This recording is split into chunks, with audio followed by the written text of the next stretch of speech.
Assalamu alaikum everyone. Welcome to Vocabulary. We learn English with easy lessons. Let's learn advanced English vocabulary from newspaper. And today's article is about a G20 summit that India is hosting, and all the foreign ministers of 20 countries are holding a meeting in India. So I have selected 15 advanced English vocabulary from Dawn newspaper related to this G20 summit. I'm going to explain them in this lesson. For the PDF of this lesson, link is in description. You can download the PDF from that link, and the link to the article is also in description in case you want to read the article. And before starting this lesson, as usual, I have a little request. Kindly subscribe to my channel if you haven't subscribed it yet, and hit the bell icon so that you get the notifications of my all upcoming lessons. And kindly share my lessons with your friends, family members, class fellows, whoever is interested in learning English. Thank you in advance. Let's begin. Our first advanced English vocabulary from newspaper is counterpart. Counterpart is a noun and it means a person has some position in one place as the other person has in another. देखिए counterpart कहते हैं हम मनसब जिसको हम उर्दू में बोलते हैं उसको इंग्लिश में counterpart बोला जाता है। ये मैं प्रीवियस बहुत से लेसन्स में भी इसको एक्सप्लेन कर चुकी हुई हूँ लेकिन मैंने कहा कि इसको रिपीट कर दूँ इन केस कि आप ये पहला लेसन देख रहे हैं। काउंटरपार्ट जो होता है किसी भी मुल्क का दूसरे मुल्क में जो आपका हम मनसब होता है उसको काउंटरपार्ट कहते हैं। जैसे पाकिस्तान के जो फॉरेन मिनिस्टर है बिलावल, उनका जो काउंटरपार्ट इंडिया में है वो इंडिया के जो फॉरेन मिनिस्टर होंगे वो होंगे। ठीक है जी। तो ये काउंटरपार्ट हम मनसब कहलाया जाता है। ठीक है। तो इसको अच्छा ये सारे सेंटेंसेस जो हैं ये उसी आर्टिकल से मैंने लिए हैं ताकि आपको इन इन वर्ड्स का कॉन्टेक्स्ट पता लगे कि उन्होंने किस कॉन्टेक्स्ट में ये जो वर्ड्स हैं, ये वोकैबुलरी वर्ड्स वो यूज़ किए हैं। ठीक है। तो ये उन्होंने लिखा हुआ था, उस आर्टिकल में लिखा हुआ था कि US secretary of state Antony Blinken said on Wednesday he had no plans to meet his Russian or Chinese counterparts at G20 foreign ministers meeting। ठीक है। देखें कि एंटनी ब्लिंकन जो है वो यूएस सेक्रेटरी ऑफ स्टेट है। Secretary of state जो होता है इनका मतलब कि वही इनकी होती है, क्या कहते हैं, ओहदा जो होता है, जैसे हमारे मुल्कों में फॉरेन मिनिस्टर्स होते हैं वैसा ही होता है। ठीक है। तो उन्होंने कहा है कि इनके जो ये इनका वेडनेसडे को जो हो रही है मीटिंग, उस मीटिंग के अंदर इनका कोई प्लान नहीं है रशिया के और चाइनीज़ के जो उनके काउंटर पार्ट्स हैं, मतलब कि एंटनी ब्लिंकन के जो हम मनसब रशिया में हैं और जो चाइना में हैं, उनसे उनका मिलने का कोई इरादा नहीं है। ठीक है। और ये इसी वजह से ये क्यों है आपको मालूम ही होगा कि इस वक्त टेंशन चल रही है रशिया और जो ज़ाहिरी बात है यूएस के दरमियान में तो चल ही रही है वो यूक्रेन को लेकर, और चाइना और जो यूएस है उनके दरमियान में भी चल रही है। जो पिछले दिनों स्पाई बलून का जो प्रॉब्लम हुआ है उसकी वजह से इनके दरमियान में काफ़ी टेंशन चल रही है। तो इस वजह से उन्होंने कहा कि मैं अपने काउंट जो रशिया और जो चाइना के जो मेरे काउंटर पार्ट्स हैं मैं उनसे नहीं मुलाकात करूंगा। नेक्स्ट है जी forge. Forge is a verb and it means to make और प्रोड्यूस समथिंग। देखें यहाँ पे ए नहीं नहीं होगा, यहाँ पर जो है ना और होगा, टू मेक और प्रोड्यूस समथिंग। अच्छा, फोर्ज के ना दो मतलब होते हैं। एक मतलब जो हम कॉमनली जानते हैं किसी डॉक्यूमेंट को फोर्ज करना, मतलब कि उसकी इलीगल कॉपी बनाना। ठीक है। जैसे अक्सर लोग जो हैं वो जो जो इलीगल टाइप के जो लोग होते हैं पासपोर्ट्स को फोर्ज करते हैं, मतलब कि उसकी इलीगल कॉपी बनाते हैं किसी भी ऑफिशियल डॉक्यूमेंट की बनाना। ठीक है। तो उसको नकली दस्तावेजात जिसको हम कहते हैं फोर्ज करना उसको कहते हैं। इसका एक और मतलब होता है किसी चीज़ को बनाना या किसी चीज़ को प्रोड्यूस करने को भी फोर्ज करना कहते हैं। ठीक है। I want to forge a healthy relationship with my opponent. ठीक है। कि मैं अपने ओपोनेंट जो भी मेरा मुखालिफ है उसके साथ मैं एक हेल्दी मतलब जो रिलेशनशिप है उसको फोर्ज करना चाहता हूँ, मतलब कि उसको बनाना चाहता हूँ। ठीक है। इस सेंस में भी ये फोर्ज वर्ड यूज होता है। अब इन्होंने किस तरह से यूज किया था उस आर्टिकल में, इन्होंने कहा था कि Ukraine and China tension overshadow attempts by host India to forge unity among the world's biggest economies. देखिए जो इंडिया है वो यही चाहता है, इंडिया बनाना चाहता है टू फोर्ज मतलब कि बनाना चाहता है यूनिटी, कि दोनों इत्तेहाद हो। जितने भी दुनिया की बड़ी इकोनॉमीज है, वर्ल्ड की जो बिगेस्ट इकोनॉमीज हैं, इंडिया चाहता है कि वो फोर्ज करे इत्तेहाद, यूनिटी उनके दरमियान में बना सके। ठीक है। लेकिन उसकी जो ये कोशिशें हैं, ये जो अटेम्प्ट्स है वो ओवरशैडो हो रही हैं, मतलब कि वो पसे पुश्त डल रही हैं, ठीक है, इसको भा मुहावरा अगर हम इसका तर्जुमा करें, वो किस वजह से, यूक्रेन और चाइना की जो टेंशन चल रही है यूएस के साथ, ठीक है, जो यूक्रेन वॉर की वजह से यूएस की जो टेंशन है वो रशिया के साथ चल रही है, और चाइना चूंकि रशिया का एलाई है, दोस्त है, तो चाइना के साथ भी चल रही है, और फिर जो अभी स्पाई बलून का जो मामला हुआ है चाइना और जो यूएस के दरमियान में, ठीक है, तो उसकी वजह से जो है ना ये सारे जो मतलब कि जियोपॉलिटिकल जो इश्यूज चल रहे हैं उसकी वजह से ये जो यूनिटी वाला जो फोर्ज करना चाह रहा है इंडिया, ये चीजें पसे पुश्त डल रही हैं। अच्छा जी, नेक्स्ट है जी साउथ। देखिए ये साउथ जो है ना, ये सीक का पास्ट टेंस है, ठीक है, और इसको उन्होंने इस तरह से इस्तेमाल किया। देखिए सीक होता है किसी चीज़ को तलाश करना, भी के मीनिंग में भी हम सीक वर्ड को यूज़ करते हैं, और एक और चीज़ होती है किसी से कोई मदद मांगना, हेल्प मांगना, कोई चीज़ मांगना, उसके लिए भी सीक जो है ना वर्ड, इन दोनों मीनिंग में ये वर्ड इस्तेमाल होता है, ठीक है। अब इन्होंने किस तरह से इस्तेमाल किया था, इन्होंने कहा था कि meeting of G20 finance ministers in Bengaluru last week fail to agree on a common statement after Beijing and Moscow sought, ठीक है। अब ये देखें, मीटिंग जो हुई G20 फाइनेंस मिनिस्टर्स की इन बेंगलुरु, जो बेंगलुरु में जो मीटिंग हुई लास्ट वीक, पिछले हफ्ते, वो फेल होगी agree on a common statement, एक कोई कॉमन स्टेटमेंट के ऊपर अग्री होने में फेल हो गई, ठीक है। वो कोई कॉमन स्टेटमेंट, आप देखें ना, कोई मीटिंग होती है तो उसके बाद एक कॉमन स्टेटमेंट इशू की जाती है, ठीक है, उसको उस पे एग्री होने में ना ये फेल हो गई। सब लोग जितने भी जो भी G20 के जो फाइनेंस मिनिस्टर्स थे वो सब उस कॉमन स्टेटमेंट पे एग्री नहीं किए। क्यों नहीं किए? After Beijing and Moscow, Beijing मतलब चाइना, मॉस्को मतलब रशिया जो है, उन्होंने क्या, उन्होंने मांगी, क्या मांगा, सॉर्ट, उन्होंने मांगा, क्या मांगा, नेक्स्ट मैं आपको बताती हूँ। Water down, water down is a phrasal verb and it means to make something less effective और वीक, किसी चीज को कमजोर करना या कम करने को जो है ना वाटर डाउन करना कहते हैं, ठीक है। अब उसको उन्होंने कहा कि क्या मांगा था, sought to water down language on Russia's war with Ukraine, ठीक है, कि जो चाइना और जो रशिया है, जो भी वो कॉमन स्टेटमेंट आ रही थी उसके अंदर जो लैंग्वेज लिखी हुई थी जिसमें उन्होंने कंडेम किया था रशिया को, जो उसने वॉर की हुई है यूक्रेन के साथ, तो उस जब वो स्टेटमेंट आई तो चाइना और रशिया उसके ऊपर अग्री नहीं किए, और उन्होंने सॉर्ट किया, मतलब कि उन्होंने इंडिया से ये चीज़ मांगी कि आप इसको वाटर डाउन करें, इसमें जो ये लैंग्वेज है कि लैंग्वेज बहुत सख्त किस्म की इस्तेमाल हुई है, इस लैंग्वेज को थोड़ा लेस इफेक्टिव करें, थोड़ा वीक करें इस लैंग्वेज को, ठीक है, थोड़ा नरम आप इसको कह लें कि करें। अच्छा जी, नेक्स्ट है जी optimistic. Optimistic is an adjective and it means hopeful and confident about the future. कोई इंसान जो है वो अगर ऑप्टिमिस्टिक हो रहा है, इसका मतलब है कि अपने फ्यूचर को लेके वो बहुत ही पुरुउम्मीद है और बहुत कॉन्फिडेंट है, मतलब कि उसको लगता है जिस चीज़ के बारे में भी वो ज़िंदगी में स्ट्रगल कर रहा है या जो भी उसका गोल है, तो उस गोल को लेकर या उस स्ट्रगल को लेकर वो इंसान ऑप्टिमिस्टिक है, मतलब कि वो बहुत होपफुल है कि ये चीज़ हो जाएगी। देखिए ऑप्टिमिस्टिक का जो ऑपोजिट होता है ना वो पैसिमिस्टिक होता है। एक ऑप्टिमिस्टिक इंसान जो है ना वो पॉजिटिव माइंडसेट में होता है और उसको बड़ी होप होती है और वो बड़ा कॉन्फिडेंट होता है कि वो ये काम कर जाएगा या ये काम हो जाएगा, ठीक है। जो पैसिमिस्टिक इंसान होता है वो नेगेटिव माइंडसेट में होता है और वो उसको कोई उम्मीद नहीं होती है, ठीक है, उसकी उम्मीदें खत्म हुई होती है, वो समझता है कि कोई फ्यूचर नहीं है, ठीक है। तो ये दोनों में फर्क है।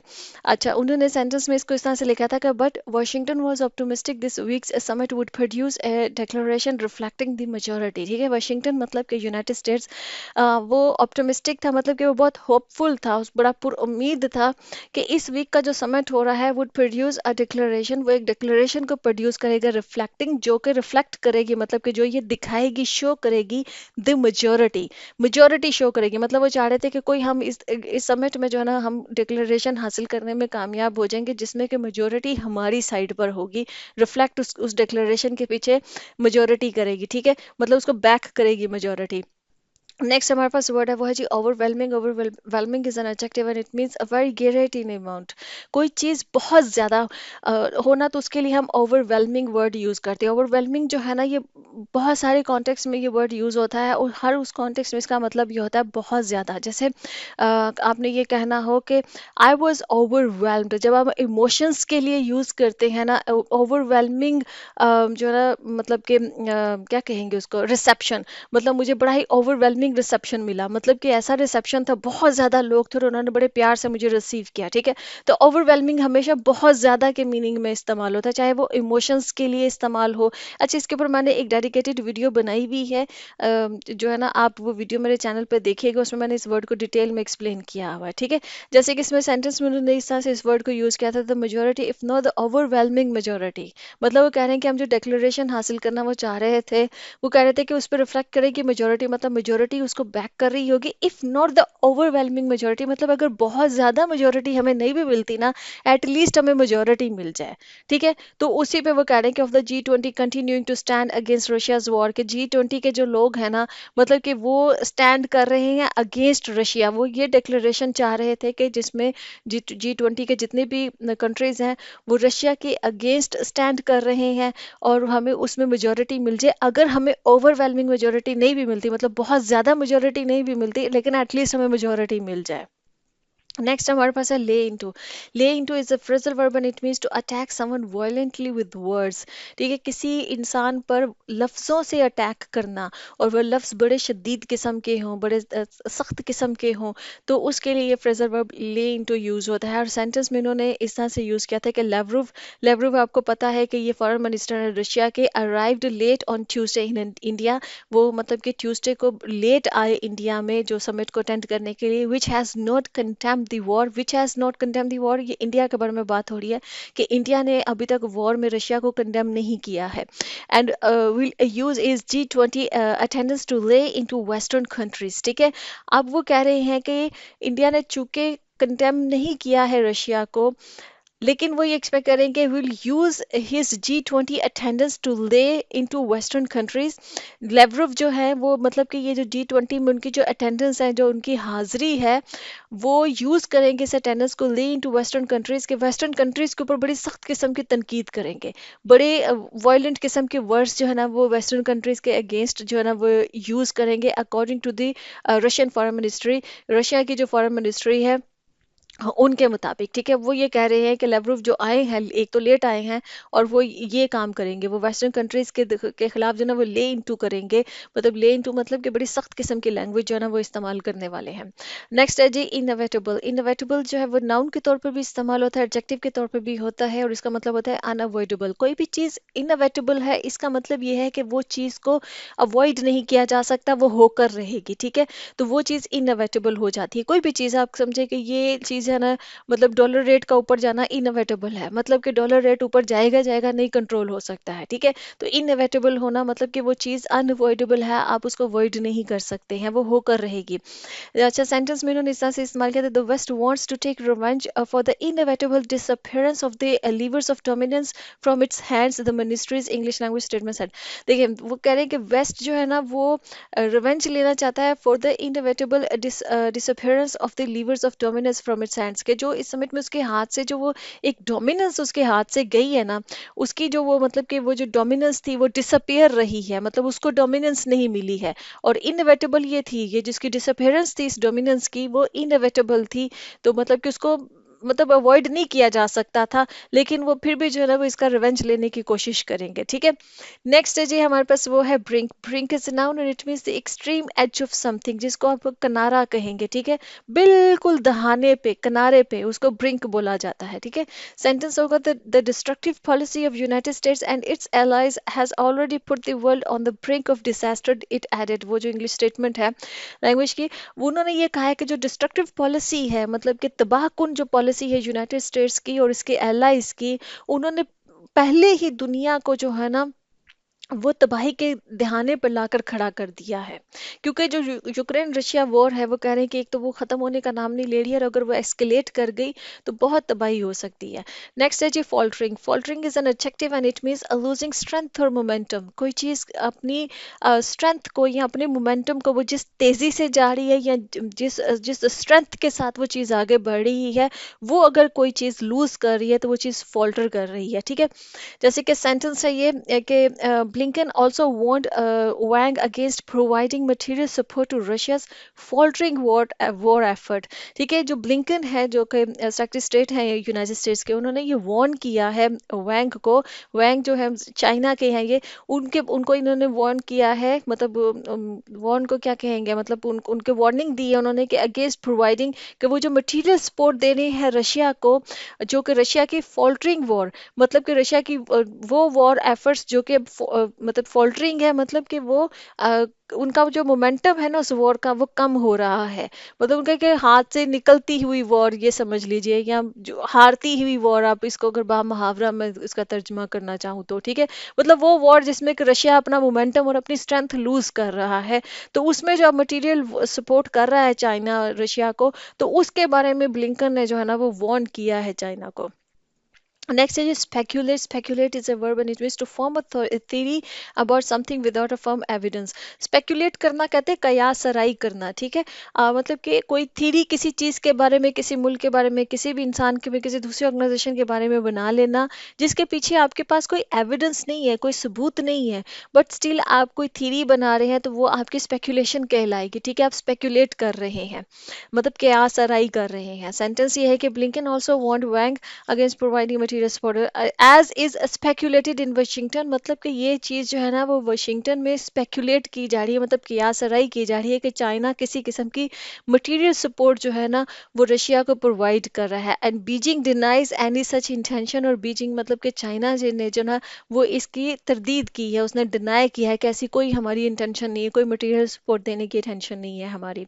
नेक्स्ट है जी हमारे पास बुलवर्क। बुलवर्क जो है ना ये नाउन है और इसका मतलब है डिफेंसिव वॉल, जिसको आप कहेंगे कि एक दीवार, हिफाजती दीवार, किसी चीज़ को स्टॉप करने के लिए, रोकने के लिए जो आप एक ऐसा कदम उठाएं कि जो एक डिफेंसिव वॉल के तौर पे काम करे, जो एक मतलब हिफाजती दीवार के तौर पे काम करे, तो उसको बुलवर्क कहेंगे, ठीक है। आपने मतलब कि एक दीवार सी बना ली है जो कि आपको महफूज कर रही है उस चीज़ को, या रोकथाम के लिए उस चीज़ की, ठीक है। जैसे Blinken was also expected on Friday to meet his counterparts from Quad group, which includes the United States, Japan, Australia and India and is seen as a bulwark against China in the Asia Pacific region, ठीक है। Blinken जो था ना उसकी expect था कि वो Friday को जो उनके काउंटर पार्ट्स हैं, मतलब अपने हम मनसब जो हैं, वो क्वाड ग्रुप के जो लोग हैं, उनसे भी उन एक्सपेक्टेड था कि वो मिलेंगे, वो which includes the United state, मतलब क्वाड ग्रुप में कौन कौन से लोग, कौन कौन से ममालिक जो हैं वो शामिल है, यूनाइटेड स्टेट्स शामिल है, जापान है, ऑस्ट्रेलिया है, इंडिया है, ठीक है। And is seen as a bulwark against China in the Asia Pacific reason.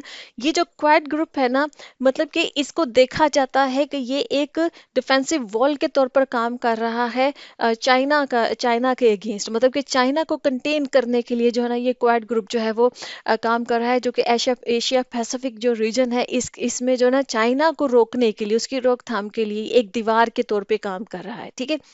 Next है जी alleviate. Alleviate is a verb and it means to make pain और प्रॉब्लम लेस सिवियर। एलिविएट करना किसी चीज़ को, मतलब कि किसी कोई प्रॉब्लम है, कोई पेन है, उसकी शिद्दत में कमी करना, ठीक है। उसको उसके लिए वर्ड यूज़ होता है। जैसे कि सेंटेंस में उन्होंने इस तरह से कहा है कि India wants to use its G20 presidency this year to focus on issues such as alleviating poverty and climate finance, but the Ukraine war and its effects are set to dominate the agenda, ठीक है। अब India का जो इस G20 जो summit है कि जिसकी प्रेसिडेंसी जो है वो इंडिया कर रहा है इस साल का, उसका फोकस ये था कि हम इसमें इस समिट में जो है ना हम जो गुर्बत है, पॉवर्टी है, उसको कैसे हम कम कर सकते हैं, ये क्लाइमेट के जो हमारी प्रॉब्लम्स उसको कैसे मतलब कि कम कर सकते हैं, उस पे फोकस करना जो था ना वो इंडिया का मतलब कि मेन उसका फोकस था कि इन इश्यूज पे हम बात करेंगे। बट लेकिन लग ये रहा है कि जो यूक्रेन वॉर है ना और इसके जो असरात हैं वो डोमिनेट कर जाएगा एजेंडा को, मतलब कि ज़्यादा इस पे यूक्रेन वॉर पे बात होगी instead of poverty and climate, ठीक है। उन पे इतनी बात नहीं हो रही है। Ramp up is a phrasal verb and it means to increase the amount of something. किसी चीज़ की अमाउंट में इजाफा कर देना, आपने रैंप अप कर दिया है उस चीज़ को, ठीक है। जैसे कि सेंटेंस में उन्होंने से इसको यूज़ किया है कि hosting the G20 puts India in tricky position because while it shares Western concerns about China, it is also a major buyer of Russian arms and has ramped up Russian oil imports, ठीक है। वो ये कह रहे हैं कि India जो ये होस्ट कर रहा है G20 को, इसने इंडिया को बड़ी ट्रिकी किस्म की पोजीशन में जो ना वो खड़ा कर दिया है, बिकॉज कि ये चाइना के against western shares, western interest जो है, जो मतलब कि चाइना के अगेंस्ट तो इंडिया वेस्ट के साथ है, लेकिन जहां पर रशिया की बात आती है तो इंडिया वहां पर वेस्ट के साथ नहीं है, वहां पर तो वो रशिया के जो आर्म्स हैं वो भी बाय बाय कर रहा है। और उसने जो ना रैंप अप कर दिया है, मतलब बढ़ा दिया है रशियन ऑयल इंपोर्ट्स, उसने बहुत ज़्यादा रशिया से जो वो इंपोर्ट कर रहा है ऑयल को, उस इंपोर्ट्स को भी उसने बहुत ज़्यादा बढ़ा दिया, ठीक है। तो चाइना के अगेंस्ट तो वो वेस्ट के जो ना साथ है, लेकिन रशिया के अगेंस्ट वो वेस्ट के साथ नहीं है, तो वो बड़ी ट्रिकी पोजीशन में है इस वक्त। अच्छा जी, नेक्स्ट है जी हमारे पास rebuke. Rebuke is a noun and also is a verb and it means an expression of disapproval और criticism.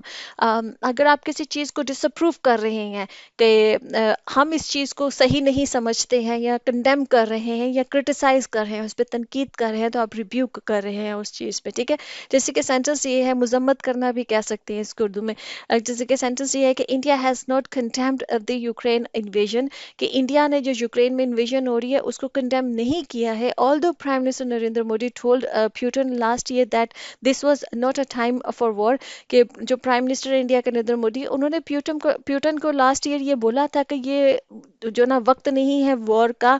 In comments seen as rebuke of Moscow, जिसको कि इस कमेंट को जो है ना, जो उनका कि ये टाइम नहीं है वॉर का, इसको ऐसे ही देखा जा रहा है कि जैसे उन्होंने मॉस्को की जो है ना, मतलब कि रशिया को जो है ना उन्होंने कंडेम किया है, ठीक है जी, उसकी मजम्मत की है। ओके जी फ्रेंड्स, यहाँ पे ख़त्म होता है लेसन। अगर अच्छा लगा है तो शेयर कीजिएगा इस लेसन को, और मेरे चैनल को सब्सक्राइब कीजिएगा। And I see you next lesson. अल्लाह हाफिज़।